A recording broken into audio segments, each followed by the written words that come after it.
We lived out in the country, tucked into the quiet hills of western New York, where we could go weeks without seeing anyone we didn't already know. That's why, when my neighbor started acting strange, I didn't notice it immediately. He was an older man, kept to himself mostly, and lived alone in a house that had been around probably longer than he'd been alive. It was an old farmhouse, surrounded by dense trees, with just enough space between our houses to keep it secluded. The first time I saw him on the roof, it was a full moon. I was biking home after field hockey practice. The air was getting colder, and I almost missed him because I had my hoodie pulled low. His house sat on a small rise, so from the road I had a clear view of his roof. And there he was, perched on the peak, perfectly still, like a shadow cut from stone. I stopped and stared, but he didn't move, which completely freaked me out. But I was nosy, and started keeping an eye out for him on my rides home. The next time I saw him out there was the next full moon, and I realized I only saw him on the nights when the moon was at its fullest, its brightest, every single time. My curiosity turned to obsession, and I had to know what he was really doing up there. I convinced my friend to lend me a game cam, and I set it up between our houses in the narrow stretch of woods, angled just enough to see the slope of his roof. That camera ran through 4 full moon cycles, and what it captured. This guy would climb out through the upstairs window, close it carefully, and then just stand there. Hours would go by, his silhouette unmoving against the sky, until the first light of dawn. On those nights when he'd crawl out onto the roof, it was his expression that got me the most. His eyes were open but empty, hollow, like he was in a trance. He'd close the window behind him, then stand with that eerie, hollow expression, not shifting or even sitting until first light. And then, just before climbing back in, he would lean down and stare into the window with an intensity that made me wonder what he was looking for. His face would press close, his eyes searching the interior of the room like he was expecting something. After a few seconds, he would open the window and then crawl back in, disappearing inside.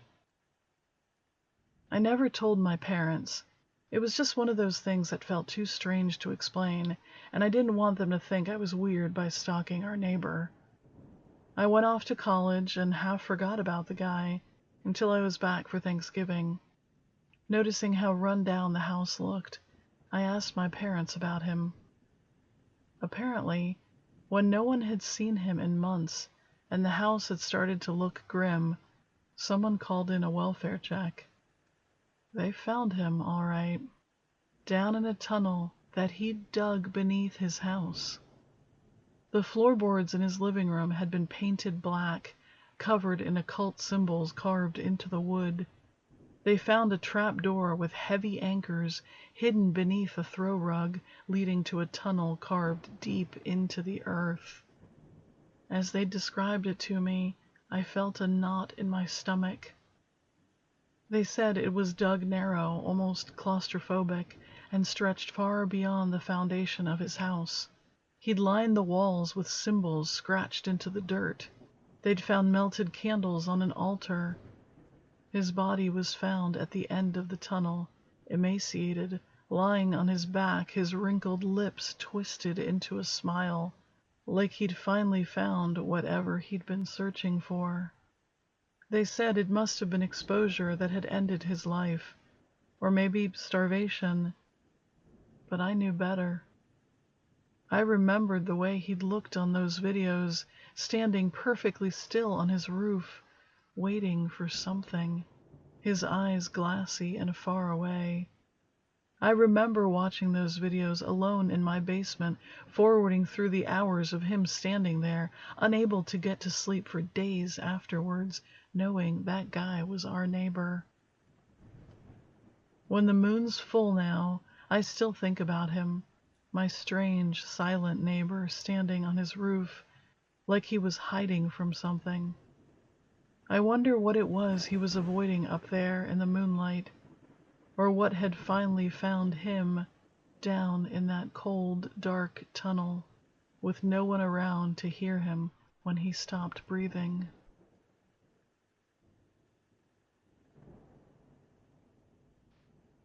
Grad school was a busy time for me. Late nights, early mornings, and so much work.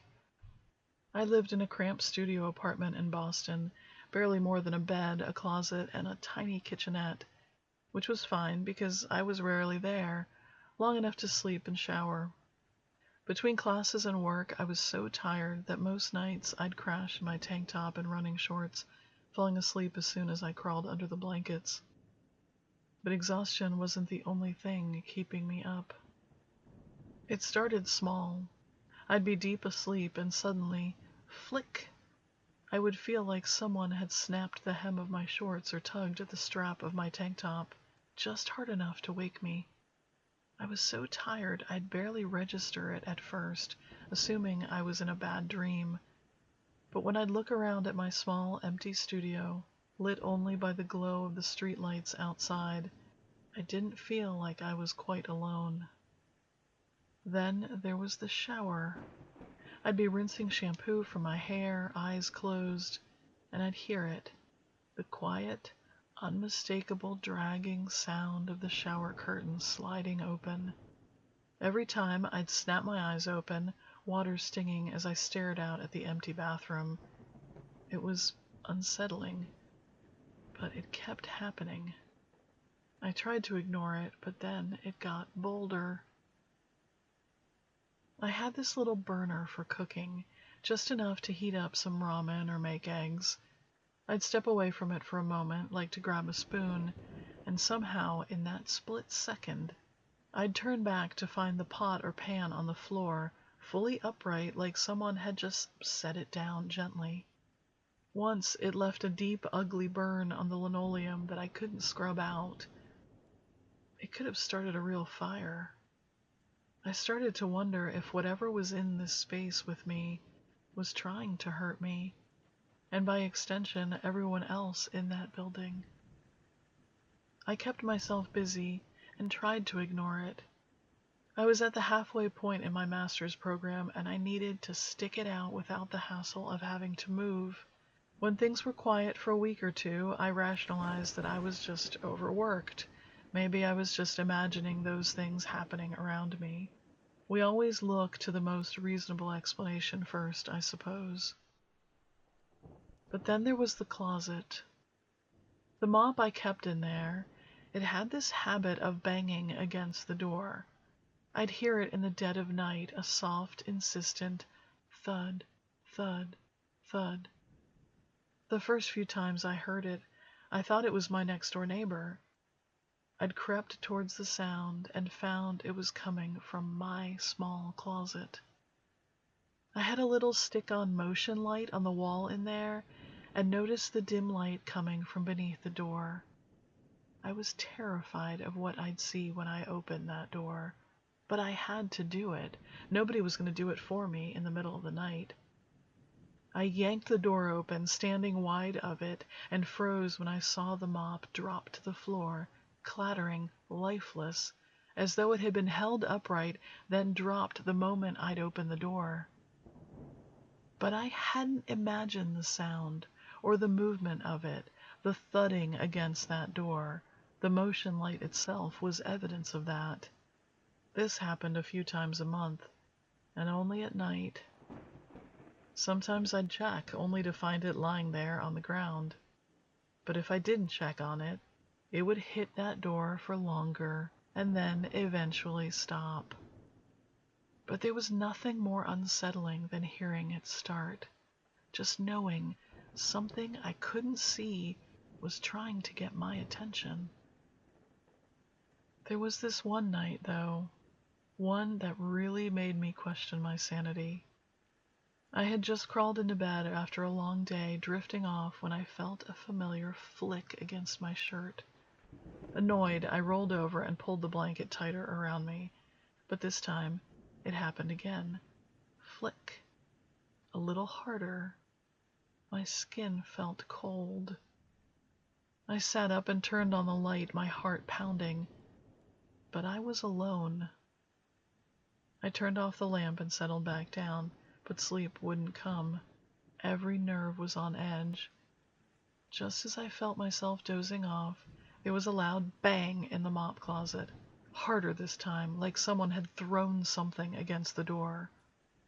I didn't move, just pulled my blanket up to my chin, hoping it would all stop. Then slowly, the closet door creaked open. I stayed frozen in bed, watching as the door opened just an inch or two, but enough for the cold air to creep through. I could feel something there. I didn't want to move or to breathe. I could sense it hovering there in the dark, just out of sight. In the weeks after that, things kept happening. The flicking, the sounds in the closet. I asked a guy down the hall if anything strange happened in his apartment, but he just gave me a weird look. Nah, place is old, but it's quiet. I started staying out later, finding excuses not to go back to my apartment until I had no choice. I even started crashing with friends sometimes, just for a good night's sleep. But that thing in my apartment, whatever it was, it knew I would always come back. Until I finally moved out. I mentioned the weird activity to the landlord, and she just glossed over it, saying something about it being an old building. But I left that mop in that closet. Maybe when the apartment was empty and the banging started, someone would come check and find out it wasn't empty at all.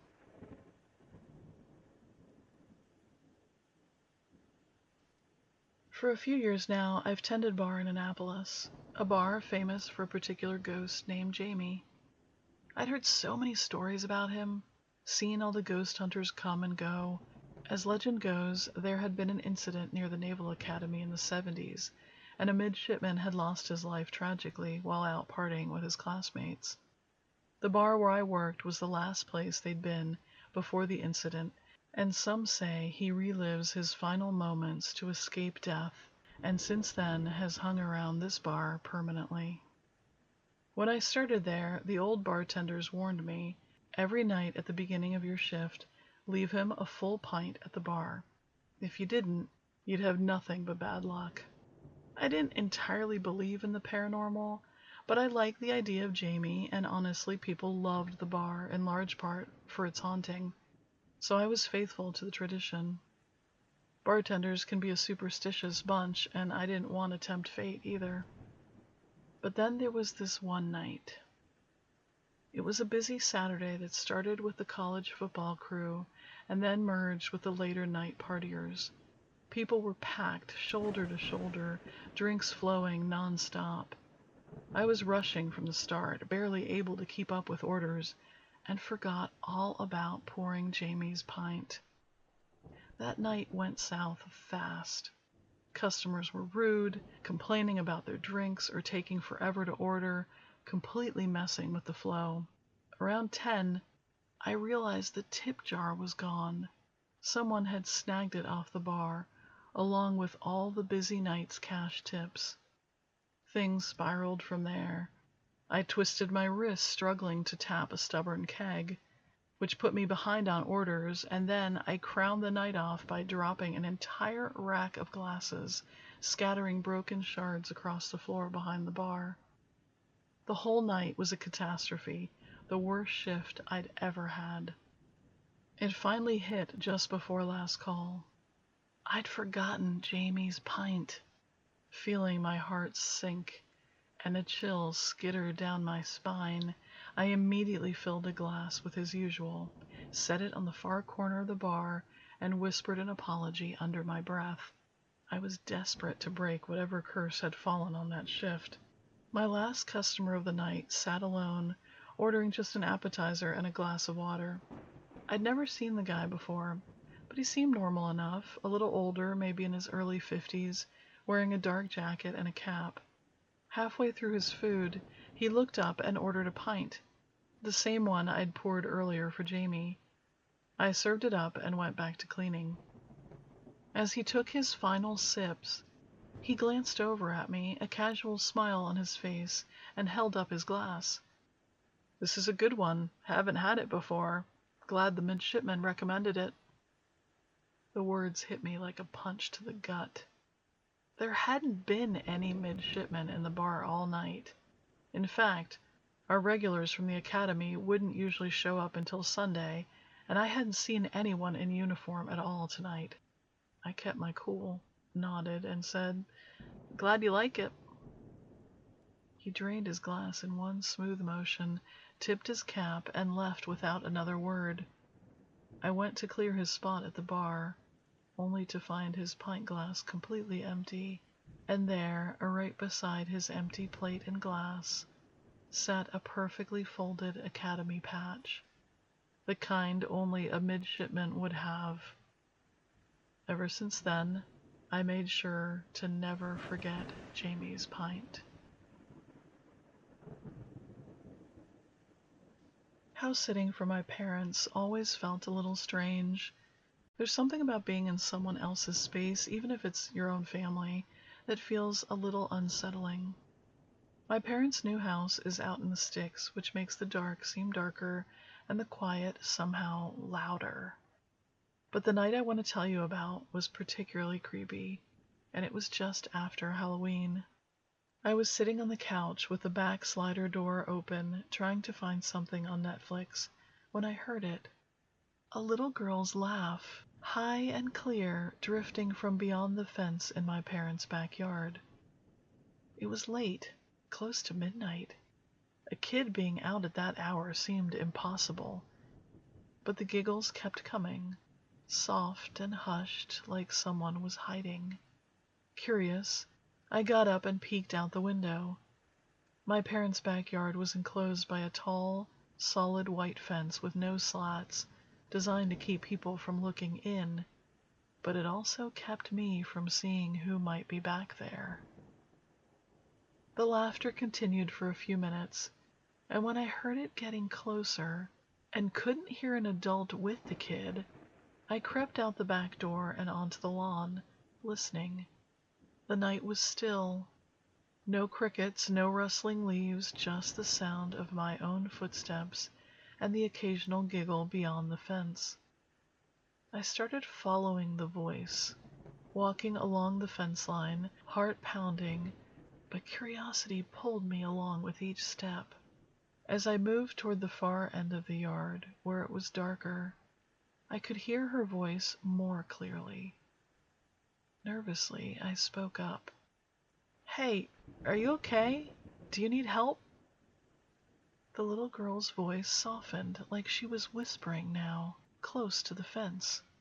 She was talking in that high, sing-song way kids do when they're pretending. Words blended into gibberish, sometimes giggling, like she was playing a game. But then, as I got closer to the farthest, darkest corner of the yard, her voice cut off, leaving me in dark silence. For a heartbeat, I thought she was gone. Then the voice spoke again, but it was no longer a child's voice. In a deep, gravelly tone, the voice beckoned from behind the fence, sounding just inches away. "Come closer," it urged, each word dragging out in a way that sounded both hungry and amused. "Come out. I want to see you." The voice sent a wave of ice through my veins. The sweetness of the little girl's laughter had vanished, replaced by something cruel and evil. It felt like whatever was beyond that fence knew I was alone and had drawn me out closer to that dark corner, one slow step at a time. I stumbled back, terrified to tear my eyes away from the spot where I imagined it was standing, just on the other side of the fence. As I backed away, I heard it laugh. Not a little girl's laugh, but a harsh, deep laugh that rumbled through the air, filling the silence with a creeping, visceral dread. I turned and bolted back toward the house, locking the door behind me. My heart thundered as I reached for my phone and called the cops, fighting to keep my voice steady as I told them someone was creeping around my parents' house. But when the cops arrived, they found nothing. No sign of anyone beyond the fence. After they left, I couldn't stop thinking about that voice. That someone had lured me out into the night, and I'd been naive enough to follow. I couldn't sleep well for the rest of the nights I was house sitting. I kept hearing that voice, that child's laughter twisted into that deep, cruel voice. Come out. I want to see you.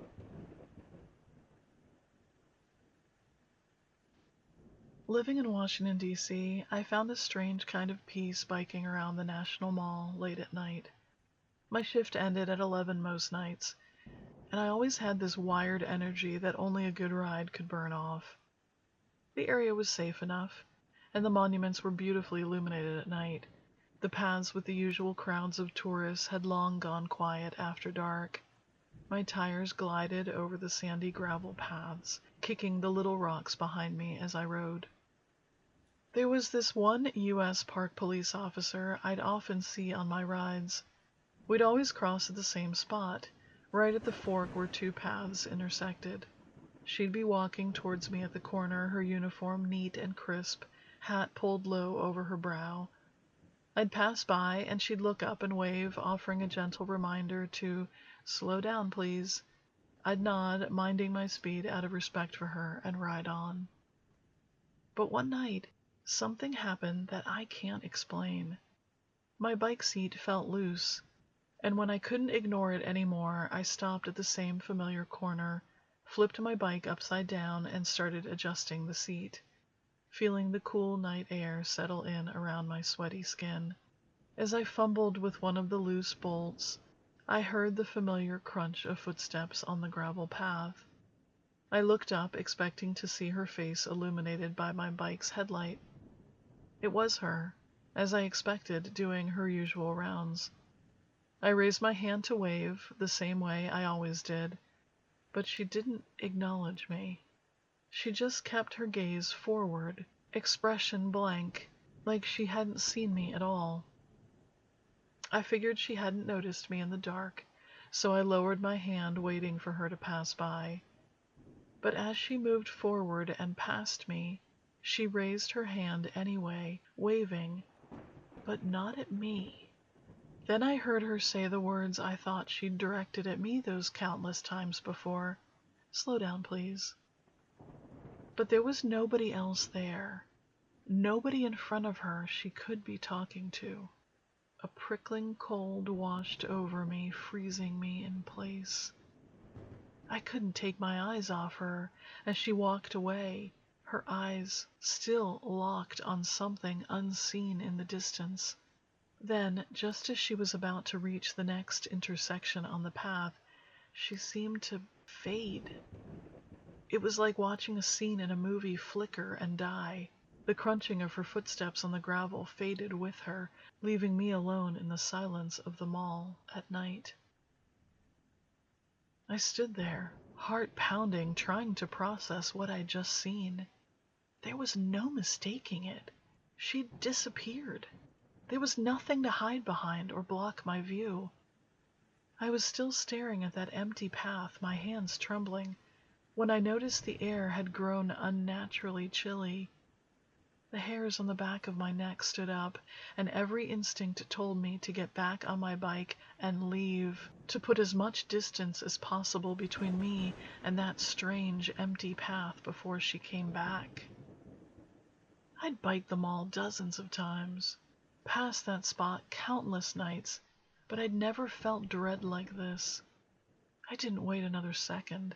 I flipped my bike back over and took off, my legs burning as I pedaled away from that place. After that night, I avoided the path entirely. I never saw her again, and I never wanted to. even though she didn't seem harmful. But the memory of that night still freaks me out. I wondered whether she was on a loop, replaying something she'd done for years. I Googled for stories about her and checked social media for any mention of a phantom park police sighting around the mall, but I found nothing. So either nobody had encountered her, or nobody was talking about it. Strange in such a busy place, in a city that loved to talk.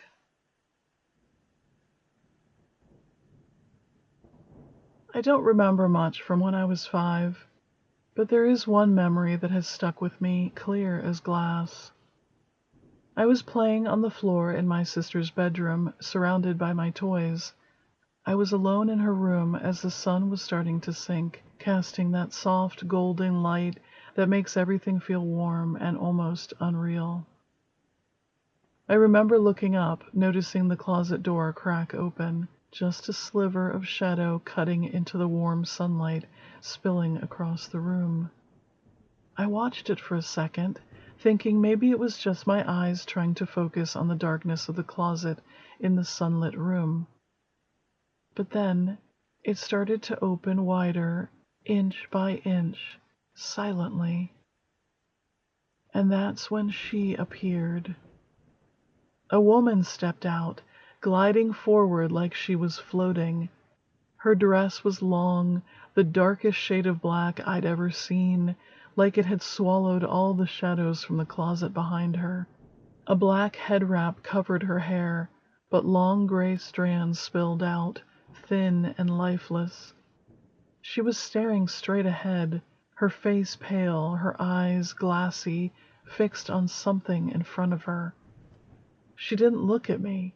It was like I didn't even exist. The room seemed to dim, like the air around her had soaked up the last bits of sunlight. I didn't scream, and I didn't move. I just sat there, frozen, watching her glide to the center of the room. And then, just as silently as she had appeared, she vanished, dissolving like smoke in the sunlight. I was only a kid, so when I heard my parents in the other room, I ran to them. But something held me back from telling them about the woman. It was like I knew, even then, that what I'd just seen wasn't meant to be shared. It was something I wasn't supposed to see, something from another world slipping into ours for just a moment. Years passed, and I never told anyone. Honestly, I'd nearly forgotten about her, like some hazy dream you only half remember. As the years passed, I started to believe what I'd experienced was just my imagination, or a waking dream, not something real. But one night, when my sister and I were older, I brought it up as a joke while we were sharing memories about that old house. "You know, I swear I saw a ghost in your closet once," I laughed, expecting her to brush it off. But she didn't laugh. She got very quiet and stared at me for a long second. Finally, she said, "Was she wearing black? Just before sunset?" I nodded, and something cold crawled up my spine. My sister went on, her voice barely a whisper. "I saw her twice. Both times she'd come out of that closet, just before the sun dipped below those tall trees by my window.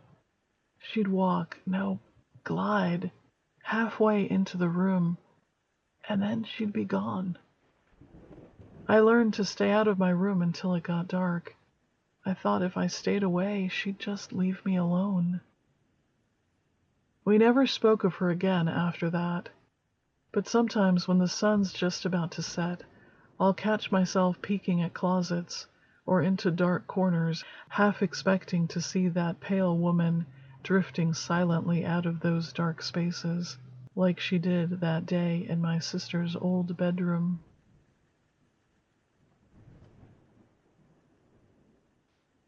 I'd spotted the key early one morning, balanced on the edge of my car window, like someone had just left it. It was one of those small brass storage unit keys attached to a tag with the business name and the unit number, 237, scribbled on the back. I knew the place. I passed it all the time. I should have ignored it. Should have thrown it away and driven off without a second thought. But something about it made me stick it on the console. I figured I'd just drive it over and give it to the clerk. Someone must be missing their keys, right? As I ran my errands, the curiosity gnawed at me. I told myself I might take just a peek inside the unit before turning in the keys. It would just be a quick detour. There could be anything in that storage unit. I tried to remember who had parked next to me in my apartment parking lot last night, but I couldn't remember. It was probably nothing, probably just junk left behind after a move. People were always moving in and out of this building. But what if they'd left behind something valuable? Maybe something I could resell. When I got to the storage facility, the sun was already setting and the office was closed. Well, damn. Guess I'll just have to go take a look. I found Unit 237 tucked away in the farthest row beside a chain link fence. I looked around, but the lot was empty.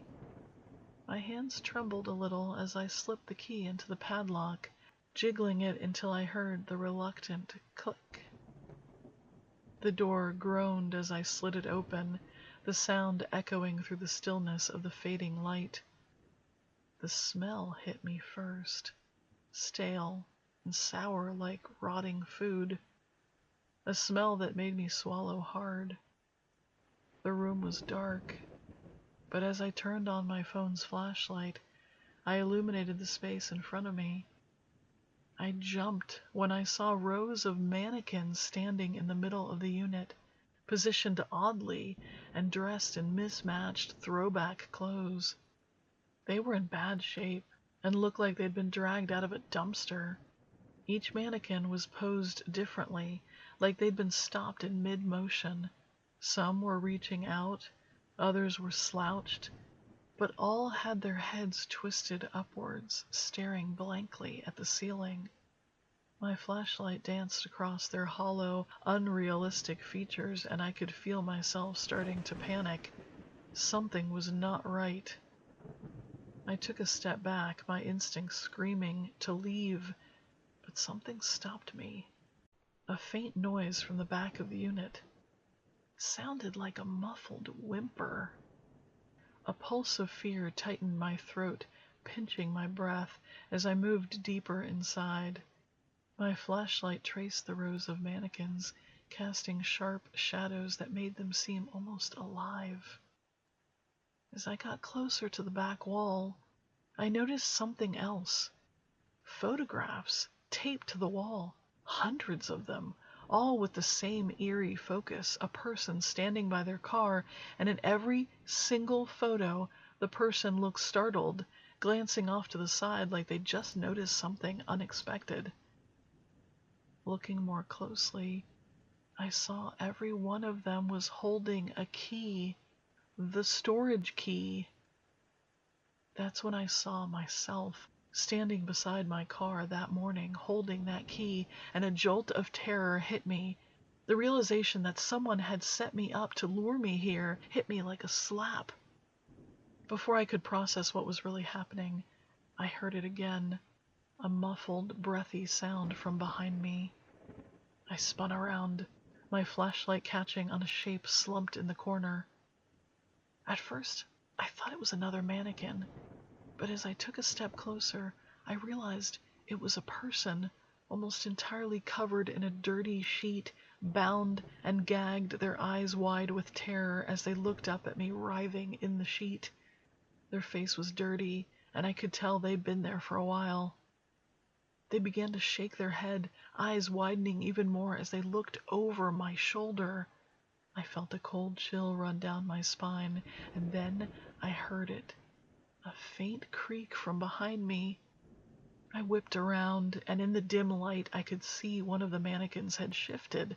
It was facing me now, head tilted, arms reaching towards me. Then I heard another sound, a footstep, close and heavy, coming from just outside the door I'd left open. I turned, and there, silhouetted in the dim light from the parking lot, was a figure, tall and thin. They stood in the doorway, their face obscured by the shadow of a baseball cap. They were waiting for me. I didn't wait to find out who they were or what they wanted. I did the thing they must have least expected. I ran towards them, grabbing a mannequin torso as I barreled out of the unit, pushing the person hard with it in the chest. They stumbled backwards, and I scrambled away, the sound of my footsteps echoing through the lot as I sprinted to my car. Just my footsteps. Nobody was following me. As I sped out of the lot, I called the police and told them what I'd seen, parking just a few blocks away in the darkness.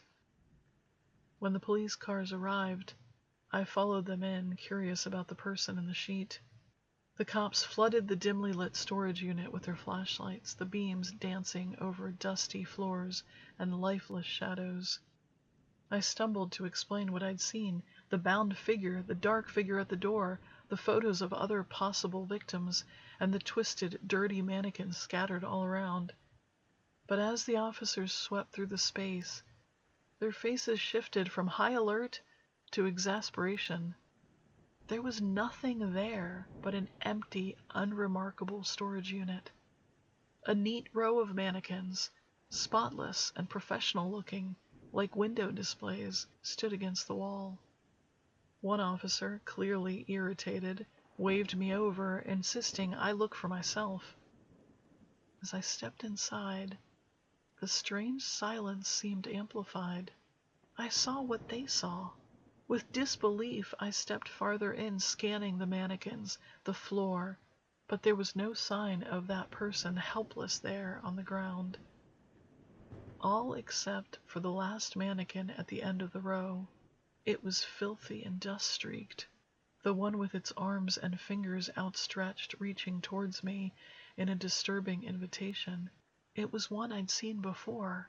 The air felt thick and stale, and all I could do was stare at it, dizzy in that tight space, feeling that if I blinked, it might inch closer. As I left the storage unit, I tried to shake off the creeping dread that clung to me, telling myself this had to have been a strange fever dream brought on by stress or exhaustion.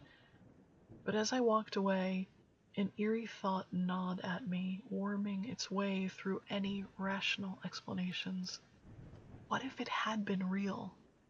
The helplessness of that bound person I'd thought I'd seen, the twisted mannequins, all of those images haunted me, vivid and unshakable. I couldn't help but wonder if I'd narrowly escaped something dark, or if I'd made the whole thing up. And now, like a splinter, it was working its way deeper into my thoughts. The unnerving sense that I was now marked in some way by finding that key haunted me. I glanced back at the unit a final time. To see that same dirty mannequin leaning forward around the rest, head no longer twisted upwards, but now facing straight towards me. Hey guys, thanks for watching. Please subscribe for more weekly stories. If there are topics you'd like me to cover or stories you'd like to submit for me to read, please leave a comment and send them to my email address in the description.